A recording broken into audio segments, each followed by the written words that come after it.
Bonjour et bienvenue dans la quotidienne de School TV, l'émission qui vous raconte l'éducation au quotidien. Au sommaire aujourd'hui, J-72, oui j'ai compté avant l'ouverture des JO de Paris 2024. On revient sur leur épopée qui fut sportive mais aussi éducative et pédagogique. Et on le fait à l'occasion de la parution de la bande dessinée Pierre de Coubertin, Entre ombre et lumière. Xavier Betaucourt en est le scénariste, il est l'invité du Grand Oral.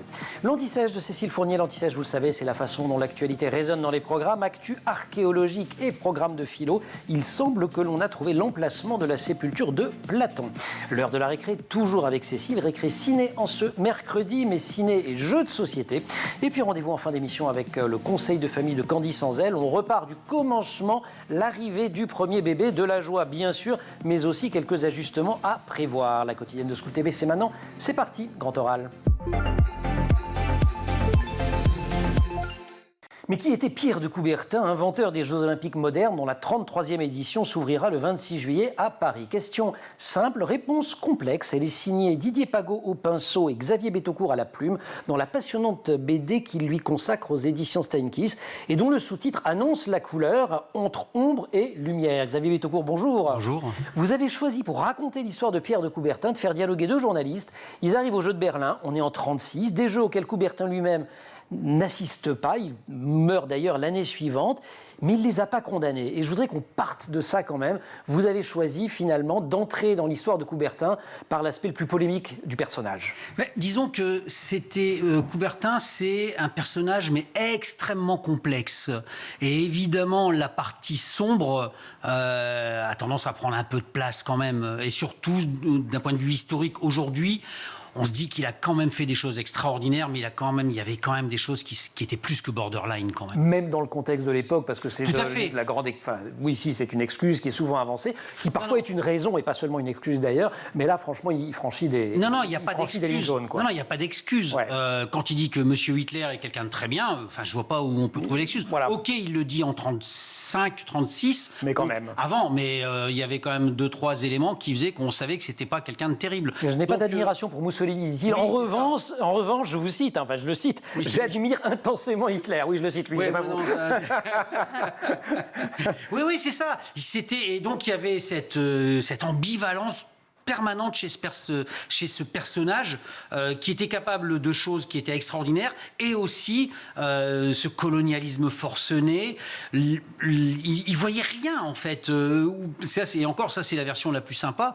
Il trouvait que M. Hitler faisait de bonnes choses, mais c'est aussi lié à toute son histoire, etc., et son passif avec la France. Enfin, c'est très compliqué en fait. Oui, il en voulait beaucoup à la France. Un personnage aussi assez misogyne. Ah non, ça c'est trop gentil. Ça. Allez, je cite, le rôle de la femme doit rester ce qu'il a toujours été. Elle est avant tout la compagne de l'homme, la future mère de famille. Elle doit être élevée en vue de cet avenir immuable. Ça vous va mieux quand je le cite comme ça. C'est un vieux réac. Mais réellement, quand il était jeune, il était... normal, on va dire. Ouais. Normal pour l'époque, hein, attention. Ça veut dire déjà assez serré quand même. Parce qu'il était en fin 19e, les femmes rigolaient pas trop. Hein.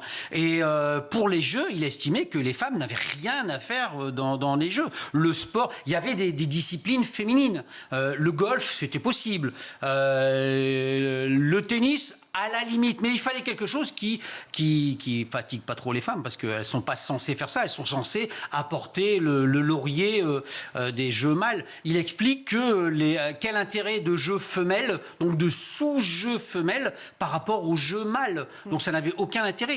Toute sa vie, il a été contre la présence des femmes aux jeux. Et si elles sont arrivées, c'est malgré lui, c'est le CIO qui l'a mis de côté. Le comité international olympique, et le tout sur un caractère dont le moins qu'on puisse dire est qu'il est bien trempé. Il se brouille avec la terre entière, en fait. Là encore, c'est très étrange, c'est que d'un côté, il était capable... comment dire, d'un côté, il était capable de démêler des affaires de géopolitique absolument inextricables. On est quand même début du 19e, c'était pas simple. Du 20e, début du 20e. 20e. Et le début du 19e, c'était pas 5 ans plus remarqué avant le congrès de Vienne. Mais bref, mais c'est pas bien. 1863 en fait. Ouais. Et d'un autre côté, c'était un dictateur. au sein du CIO. Voilà, c'était lui. Et même quand il a passé la main à celui qui était censé être son dauphin, Delaunay, Delaunay a dit non, je vais jamais réussir, parce que lui, il voulait tout le temps tout diriger. Il a été incapable de déléguer. Il meurt d'ailleurs ruiné et isolé. Oui, alors ruiné pour deux choses. La première, les emprunts russes. Donc ça comme beaucoup de monde. Ouais. Et la deuxième, c'est qu'il a investi beaucoup de sa fortune personnelle pour toutes les actions qu'il faisait pour les Jeux. Donc il a vraiment terminé ruiné. Heureusement, la Suisse l'a aidé. Et les nazis, à un moment, lui ont proposé de l'argent. Et à côté de ça, il était aussi mis de côté parce qu'il avait un caractère impossible. C'est ça. Il devait tout gérer, c'était lui qui décidait. Il ne supportait pas que ses successeurs prennent d'autres décisions, notamment si on revient aux femmes. Il l'a jamais supporté. Enfin, c'était quelqu'un de pas simple. Ouais, Pierre de Coubertin, personnage peu recommandable. On a commencé par la part d'ombre, mais il y a aussi une part de lumière. On va y venir quand même juste après l'anti-sèche, si vous le voulez bien. Cécile Fournier. De la philosophie au programme de cette anti-sèche avec vous, Cécile. Bonjour. Bonjour. Philosophie à l'occasion de la découverte de l'emplacement de la tombe de Platon. Oui, petite révision du philosophe grec du 5e siècle avant Jésus-Christ, à qui l'on doit notamment la phrase « La nécessité est la mère de l'invention ». J'adore. Et révision qui s'impose. Pourquoi ? Parce que, je dois le rappeler, nous sommes à J-34 avant les JO du bac de philo. Il ne s'agirait pas de chômer. Eh ouais. Alors, la tombe de Platon, jusqu'à présent, on ignorait son emplacement. Ben oui. Et là, maintenant, c'est où elle est. Enfin, on subodore. Elle serait dans le quartier actuel d'Athènes appelé Academia Platonos, où apparemment se situait un jardin privé du sanctuaire dédié aux muses dans l'académie platonicienne. Il ne resterait sans doute pas grand-chose. Il est mort il y a 2300 ans. Donc Découverte que l'on doit à des chercheurs italiens. Oui, c'est très intéressant. Ils ont réussi à déchiffrer des papyrus carbonisés retrouvés à Herculanum, ville ensevelie comme Pompéi par le Vésuve 79 après Jésus-Christ. Donc ces papyrus, on les avait déjà à notre possession. Enfin, pas moi, les chercheurs les avaient déjà en leur possession, mais on n'avait pas les technologies pour pouvoir les déchiffrer. Ça y est, c'est fait. Ils ont déjà décrypté 2000 caractères. 2000 caractères qui permettent d'en savoir plus sur la vie de Platon. Et oui, parce que ces 2000 caractères, c'est l'œuvre du philosophe épicurien Philodème de Gadara. Alors, l'auteur offre une chronologie un peu revisitée de la vie de Platon et indique donc notamment cet emplacement de la sépulture. Alors, il faut savoir que la vie de Platon est assez mal connue et qu'on pourrait en connaître davantage sur le philosophe parce qu'en fait, ils vont continuer à décrypter ces papyrus, c'est ça le projet, et donc ils n'ont pas donné tous leurs secrets. La plus ancienne biographie de Platon qui nous soit parvenue est due à un auteur latin du IIe siècle, Apulée. Donc là, il faut dire que là, c'est vraiment une sacrée découverte. Il y a eu d'autres biographies après, mais qui ont été 500 ans après sa mort, mais moins après. Et si on connaît mal la vie de Platon, en revanche, on connaît bien sa pensée. Ah oui, moi oui, évidemment. Alors, pour résumer son projet, c'est la recherche du vrai, du beau, du juste, du bien. Prenez des notes. Il est indissociable d'un projet politique. Platon veut que la cité soit gouvernée par des sages. Il est également le fondateur de la métaphysique. Pour lui, notre monde ne serait qu'un pâle reflet d'un monde supérieur.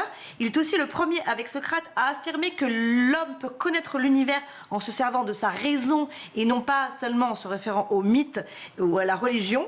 Et la raison devient l'instrument principal de la philosophie. Et voilà, et en fait, Platon inaugure cette réflexion sur la vie politique. Ouais, en parlant de politique, d'ailleurs, une de ses œuvres les plus connues s'intitule justement La République, si je me souviens bien. Oui, tout à fait, absolument. Alors, Platon, il tente de déterminer ce que serait le gouvernement idéal. Il distingue 3 classes de citoyens et analyse les différents régimes politiques. Et selon lui, pour se rapprocher du gouvernement idéal, prenez des notes, la cité devrait se doter d'un philosophe roi. Ok, alors si on prend des notes par exemple sur l'allégorie de la caverne. C'est un des passages les plus célèbres de son œuvre et de cette œuvre-là notamment. Oui, alors qui illustre sa théorie dans laquelle il distingue le monde intelligible et un monde sensible. Alors je vous raconte, des hommes sont enchaînés au fond d'une caverne depuis l'enfance. Ils ne peuvent pas bouger, ni voir l'entrée de la grotte et la lumière du jour. Ils voient seulement une paroi contre laquelle ils aperçoivent la lueur d'un feu situé derrière eux et les ombres d'objets. Vous l'aurez compris, ou pas. La caverne représente l'ignorance de l'homme. De fait, celui qui ne sait pas de fait, celui qui ne sait pas est comme enfermé dans un monde qu'il croit être le vrai monde. En réalité, il n'a pas accès à la connaissance réelle représentée là par la lumière du jour. Il a seulement accès à une connaissance biaisée qui est donc, là on en parle, c'est la lueur et les ombres qu'il perçoit. L'autre œuvre bien connue de Platon, c'est Le Banquet. Oui.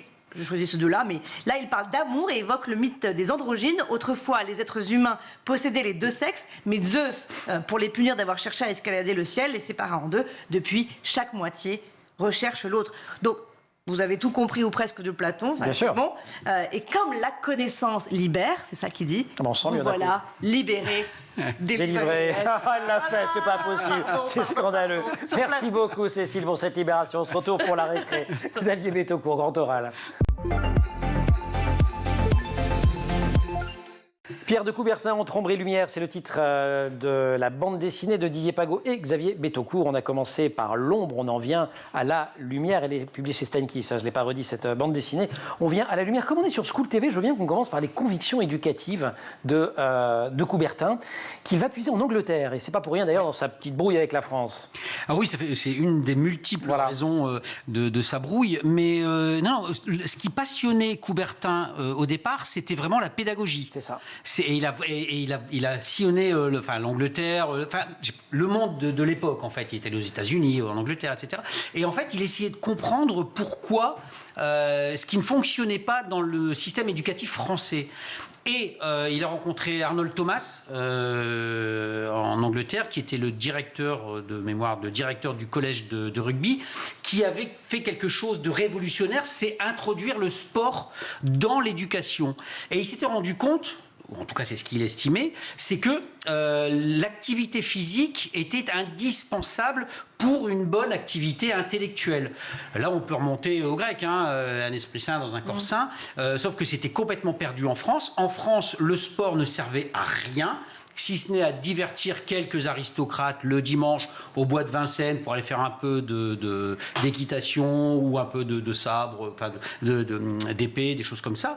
Mais en tout cas, pas du tout pour pour l'école. On en faisait un peu à l'école, mais c'était dans des objectifs très militaires. C'est après la défaite de 70. Oui, alors, oui et non. Il y a quand même toutes ces images, fin 19e, des gamins avec des très lourds fusils en bois. Oui, alors ça, c'était ça en France. Voilà. Mais lui, il estimait que le sport... C'était pas ça le sport. Ouais, c'est ça, pouvait dépasser ça. Le sport permettait justement... Alors, c'est ce qu'il dit. Il dit, moi, je veux créer des citoyens, pas des soldats. C'est ça. Et en fait, toute la politique culturelle et éducative aujourd'hui, qui intègre le sport dans les études. Elle commence là. Elle commence à ce moment-là. Et avec des rapports, il fait des rapports sur la réorganisation de l'éducation physique. On les lui commande très officiellement. Ah oui. Il va. Alors c'est ce qu'on disait tout à l'heure sur le fait que d'un côté il était très psychorigide, etc. Mais il était capable aussi d'aller naviguer dans les différents ministères pour essayer d'imposer, d'apporter ce en quoi il croyait vraiment, c'est le bienfait du sport dans le développement de la jeunesse.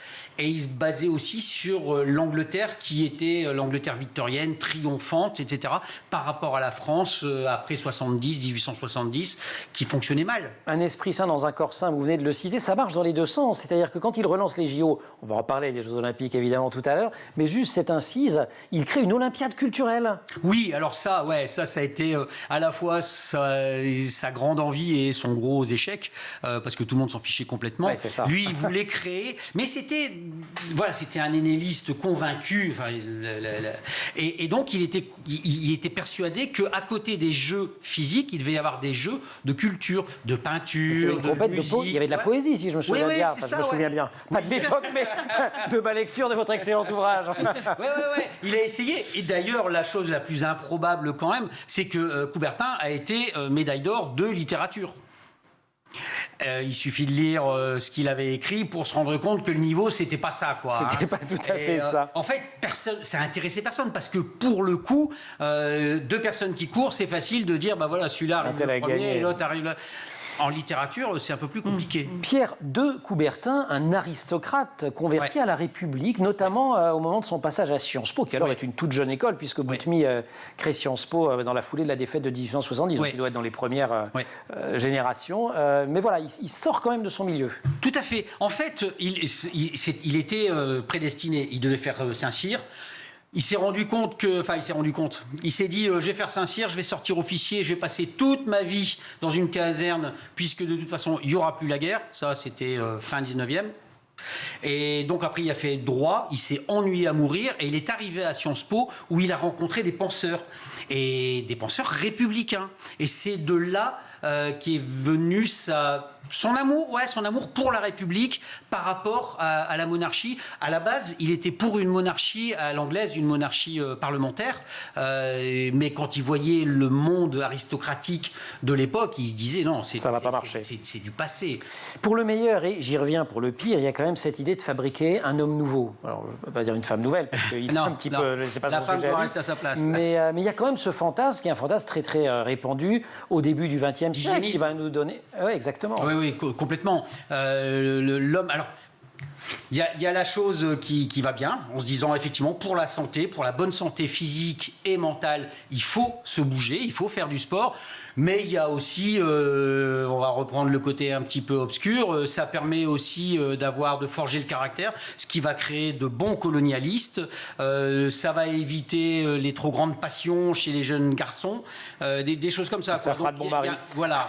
Xavier Betaucourt, merci. Vous avez publié votre premier album Noir Métal, c'était chez Delcourt en 2006. Ensuite, oui. Je ne peux pas tout dire, hein. Même vous vous en souvenez pas d'ailleurs. Il y a eu Trop vieux pour toi, ça c'était 2016 à la Boîte à Bulles. Quelques jours à vivre, Delcourt 2017. 1, 2, 3, 4 Ramones, c'était chez Futuropolis. Et chez Steinkies, donc, ils ont tué Léo Franck, Simone Veil ou La force d'une femme, ou bien encore à la 7e fonction du langage, à partir du roman de Laurent Binet, oui. J'imagine. Il signe aujourd'hui avec Didier Pagos ce Pierre de Coubertin entre ombre et lumière, toujours donc chez Steinkies. On se retrouve après la récré ? Avec plaisir. Cécile Fournier. Rebonjour Cécile. Bonjour. Une récré où vous nous parlez jeux de société et cinéma. Oui, parce que mercredi, c'est le jour des sorties cinéma. Alors pour être tout à fait précis, je ne vais pas vous parler de sorties cinéma, mais de films en préparation. Des films en préparation, notamment du côté de chez Hasbro. Et alors vous allez me dire, mais Hasbro, dites-moi Cécile, c'est un éditeur de jeux de société. Vous allez me dire ça, Emmanuel. Mais Hasbro, dites-moi Cécile, c'est un éditeur de jeux de société. L'acteur, c'est comme ça à voir. Okay, et ben Hasbro, non, a décidé de porter à l'écran. C'est malin de faire dire des adresses. Je vous fais faire n'importe quoi. Ça vous fait rire. Hein. Vous êtes mon pote. Allez. Alors, et Hasbro a décidé de porter à l'écran des jeux de société qu'ils éditent et que nous connaissons tous. Le Monopoly. Voilà, le Monopoly. Alors, c'est le jeu le plus vendu au monde avec plus de 300 millions d'exemplaires. Au passage, pour la petite histoire, le jeu a été édité en 1935 et on attribue sa création à un certain Charles Darrow. Mais en réalité, et attention, c'est une femme qui a imaginé le jeu. Non. Elle s'appelle Elisabeth Maggie. Et c'était en 1905 qu'elle a eu cette idée de lancer un jeu pour passer un message politique. Ça, je savais, qui est totalement opposé au message actuel du Monopoly d'ailleurs. Elle écrira « C'est une démonstration pratique du système actuel d'accaparement des terres avec tous ses résultats et conséquences habituelles. » Et ce jeu qu'on appelle à l'époque le jeu du Monopole se passe de main en main. Il n'y a pas de boîte, il n'y a pas de règles écrites. Et un jour, ce Charles Darrow, là, le chauffagiste au chômage, il joue. Il dit, ah, tiens, c'est une bonne idée. Il va créer des règles et il va le faire éditer. Et lui, il va toucher des redevances toute sa vie, alors que Elisabeth Maggie touchera 500 $ uniquement pour le brevet. Mais c'est dégueulasse. Ça pourrait faire un bon scénario de film, ceci étant. Exactement. Mais ce sera pas... Ça sera pas ça, ce sera pas le sujet du film Monopoly, qui normalement reprendra les personnages du jeu. Et c'est la société de l'actrice Margot Robbie qu'on a vu dans Barbie, qui est en charge du projet. Super, vous nous avez dit plusieurs projets, autres jeux, autres films. Autre jeu, autre film, on a toujours avec Hasbro. Il est prévu que soit développé le film Cluedo, un sujet dans les cartons depuis plusieurs années. On en parlait déjà en 2018, c'était la société de production de Ryan Reynolds, qui est Maximum Effect, qui devait s'en charger. Aujourd'hui, on parle de Sony. Je fronce les sourcils. Il y avait déjà eu une adaptation de Cluedo. Mais tout à fait, mais quel acteur, mais tout à fait. Qui était sorti en 85 de Jonathan Lee. On doit également Mon voisin le tueur. Ok, et tout ça pour dire que ce ne sont pas les seuls jeux de société qui sont adaptés à l'écran ou aux vidéos. Alors, ce sont les jeux plutôt les jeux vidéo qui sont en bonne source d'inspiration. On a eu Assassin's Creed en 2016, Tomb Raider en 2019, Sony le film en 2020 et Donjons et Dragons qui lui était un jeu de rôle, qui est devenu un jeu vidéo, qui a fait un film en avril 2023. Et voilà, et bientôt le Monopoly et le Cluedo sur grand écran. Oui, ça marchait pas bien avec le Scrabble. Ça marche pas. Merci beaucoup, chère Cécile. Xavier Betaucourt, Grand Oral. Les Jeux de Paris 2024 seront les premiers Jeux à afficher une stricte parité entre femmes et hommes parmi les 10 500 athlètes qualifiés. 10 500, c'est 42 fois plus d'athlètes qu'en 1896 à Athènes, premières Olympiades portées par le baron Pierre de Coubertin, auquel Didier Pagot et Xavier Betaucourt consacrent cette bande dessinée édifiante chez Steinkies. Votre récit, Xavier, c'est aussi l'occasion de revenir sur la jeunesse des JO. Avant Athènes, il y a deux, et ça nous renvoie encore à School TV, on s'intéresse quand même à l'éducation, ça nous renvoie à l'éducation, il y a 2 discours à la Sorbonne. Oui, en fait, Coubertin était... Oui, c'est ce que je disais tout à l'heure sur en fait, les Jeux comme prolongation, comme prolongement d'un projet éducatif. Sauf que, voilà, les Jeux, dans la tête de tout le monde, c'était quelque chose d'antique, etc. Mais lui, il a mûri ça tout seul dans son coin. Et en 1894, il fait un discours pour sur l'USFA, je vais y arriver. L'Union. C'est un grand club sportif dont il était vice-président. Et à la fin, il conclut, alors que personne n'est au courant, mais ça fait partie du personnage, qu'en fait, il va relancer les Jeux Olympiques. Et il dit ça va se passer à Athènes, il n'a pas prévenu les Grecs. Non, mais c'est super anecdotique. Ouais. Et c'est marrant quand même, parce qu'il débarque là-bas, les Grecs lui disent vous êtes gentil, mais on n'a pas les moyens, parce que déjà, on comprend que tout ça va coûter cher. Lui, il se souvient à ce moment-là, alors qu'il est quand même plutôt froissé avec l'aristocratie, qu'il y a 2 Coubertin qui a la particule, et il va voir le roi. Complètement. Oui. Et il dit au roi, ce serait chouette de le faire, le roi dit vas-y, on y va. Ouais, c'est exactement ça. Ouais. Et c'est marrant, c'est que les thématiques qui sont présentes aujourd'hui dans les Jeux de 2024 étaient déjà vraiment présents à l'époque. Le coût des Jeux, le gouvernement grec dit non, c'est pas possible, on n'a pas les moyens. Coubertin a dit mais non, ça coûtera vraiment pas cher. Cette bonne blague. Et aujourd'hui encore, non, mais les Jeux ici à Paris ne coûteront rien du tout aux contribuables. Qui croit ça? Ceci dit, pour une fois, apparemment, les budgets sont un peu moins mal tenus que d'habitude. La triche aussi. Alors, les premiers Jeux, il y a plein d'anecdotes dans le bouquin, on va pas tout spoiler. Le 3e du premier marathon. Mais les premiers Jeux sont absolument incroyables parce que le marathon, c'est quelque chose qui a été créé pour l'occasion.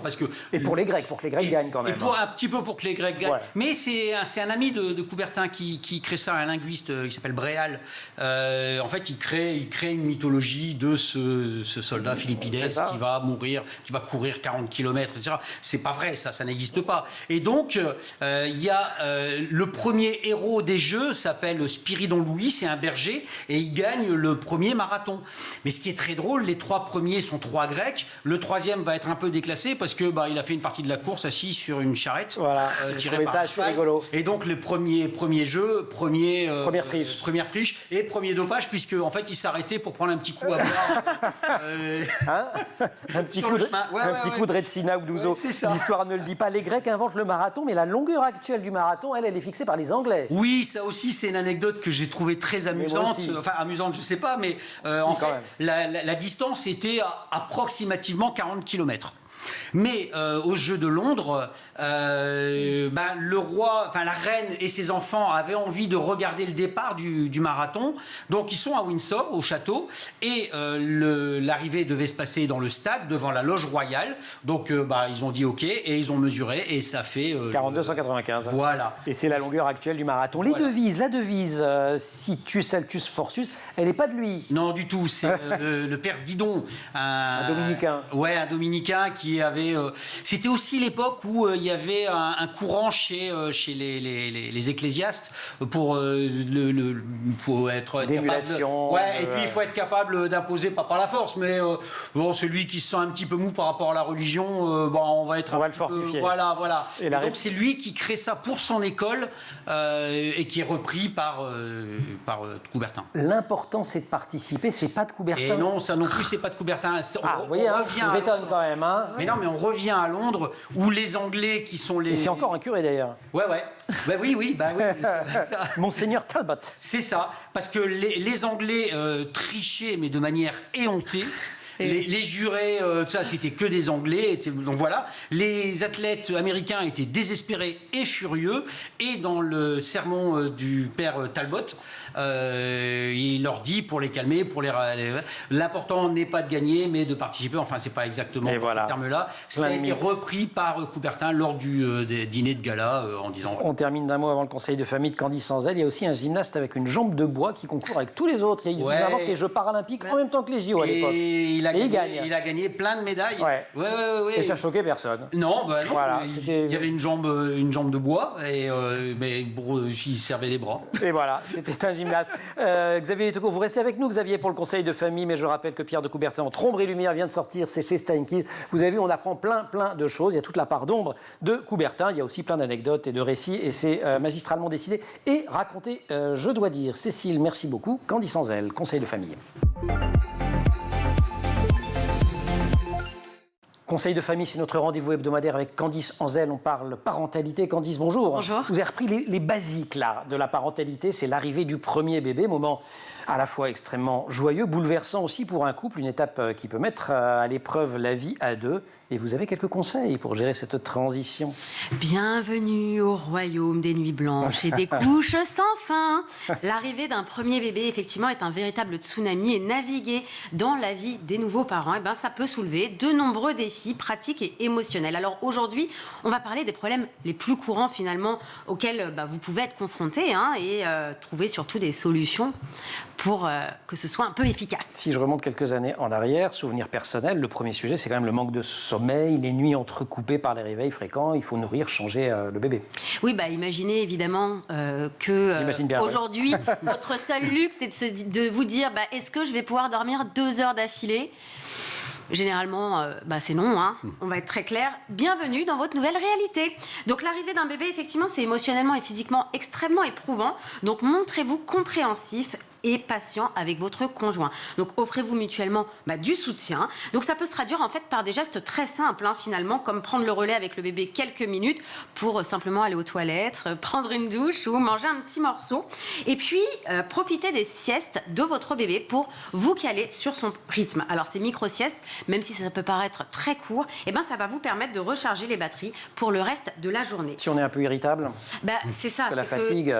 En fait, il y a une solution, c'est d'alterner chaque nuit, par exemple avec votre conjoint, ou diviser la nuit en 2 périodes où chacun va prendre le créneau. Le tout, c'est vraiment d'opter pour un système de garde, de tour de garde en fait, qui va permettre en fait de bénéficier pour chacun de blocs de sommeil beaucoup plus longs et plus réparateurs pour tenir le coup pour la journée, parce qu'il y a du boulot. Mais oui, il y a du boulot, parce que les tâches ménagères, ça peut aussi devenir une source de tension, notamment si la répartition semble inéquitable. Ce qui est souvent le cas. À l'une ou à l'autre. Exactement. Alors si avant vous discutiez de qui allait descendre les poubelles, aujourd'hui vous négociez sévèrement pour savoir qui va changer la prochaine couche toxique.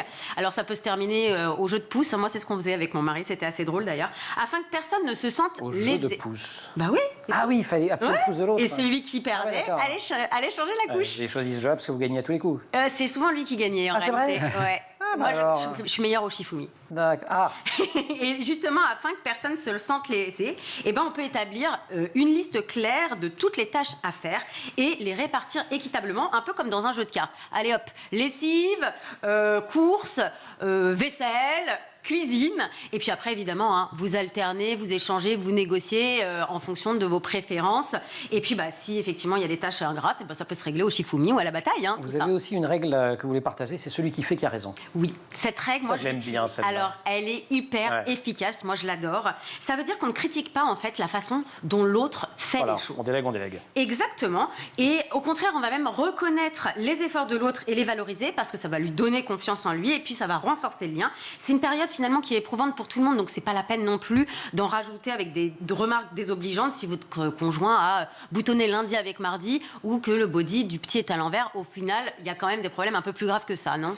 Oui, dans les problèmes d'ailleurs, il y a le défaut d'intimité physique, émotionnelle, en raison aussi de la fatigue et du stress. Alors c'est vrai qu'il est facile de se laisser aller et complètement absorbé par les besoins du nouveau-né et de négliger effectivement sa relation de couple. Et pourtant, c'est quand même essentiel de maintenir une connexion intime, émotionnelle, et même si on a besoin de temps pour reprendre une vie sexuelle active. Donc essayez au moins de reprendre une fois par semaine un moment juste pour vous deux, même si c'est simplement partager un repas ou regarder un film ensemble quand bébé dort. Bon, je crois que j'ai été un petit peu là optimiste. Un épisode de série, ça sera déjà pas mal.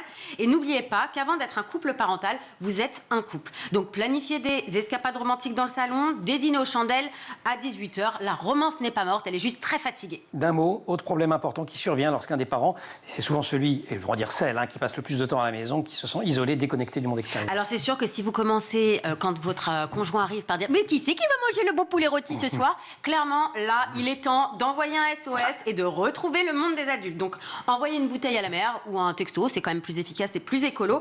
Et partagez avec de nouveaux parents des stratégies de survie. Mais en tout cas, rassurez-vous, entre 4h du matin, les biberons et les montagnes de couches, il y a des tonnes de rires, souvent nerveux, je vous l'assure.